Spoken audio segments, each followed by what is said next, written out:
Hi, friends. Caroline here. I wanted to share a little voice note from Nettle. I was just out harvesting my first little bundle basket full, not even, of the season. It's been a slow one into spring, and now I'm sitting on one of the only real pockets and places on the island that has remained for me over the years. Yeah, just a friend that has held true for me. So I thought I'd share a brief note on what I felt from Nettle today, heard from Nettle today. And yeah, they were very much keen to share their playfulness as always. They grow wildly and are part of so many childhood memories with their sting. But the laughs that come from the sting and their playfulness, I think, is such a wonderful element of spring that we often push to the side. In all the blooming and blossoming, it's really simple to go into that automated hustle version of blooming.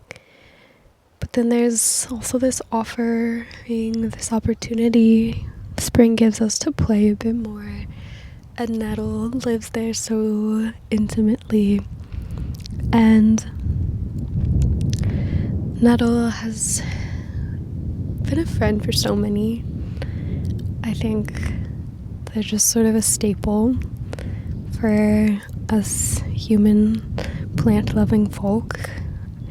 And I think it's their friendliness and their openness that can be a great guide in how we navigate our own human communities and communions. Just weaving in more play under the sun, in the shade, in the muddy patches, in the woods.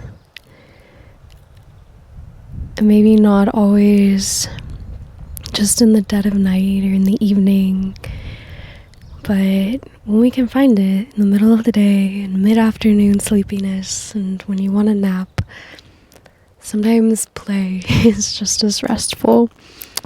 And allowing ourselves to go there can be a trick, but Nettle is constantly reminding me to surrender to that, to surrender to how much of me wants to play. I keep hitting the mic. And yeah, they also reminded me to tap into the tones of me that are earthbound and rooted and blooming in leafy green and so deeply felt and pigmented. And there's been this discourse I've seen going around from the artists and writers whose work I consume and engage with, and it's talking a lot about the unknown and embracing it and how that just creates space and expands us. And again, so much of what spring is about is that you need to create space so that there's possibility, and you don't necessarily need to plant anything just yet, but you need to prep the bed, you need to clear away some of the brush, not all of it.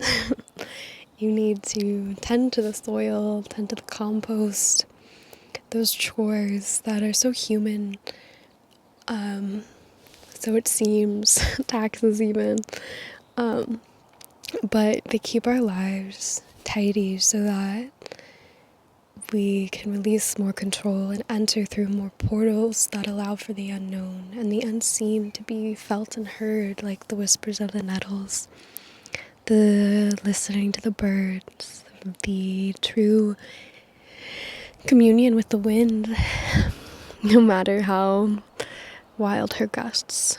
And Nettle in her play reminds me that to tend to those things that we truly can control and they need our attention and tending.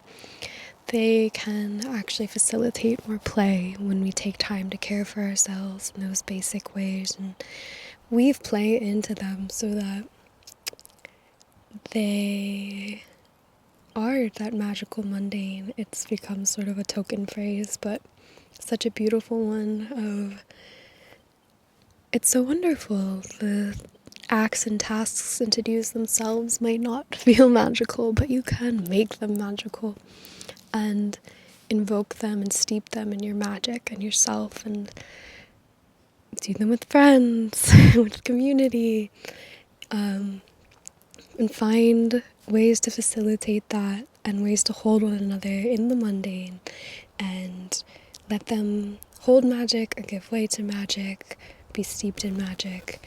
And with yourself too, I know that like some chores are, for me, are going for a walk and getting out into the sun and doing that on my own because I'm often with other people. My work requires that. I live with several other people. I live with my partner right now, and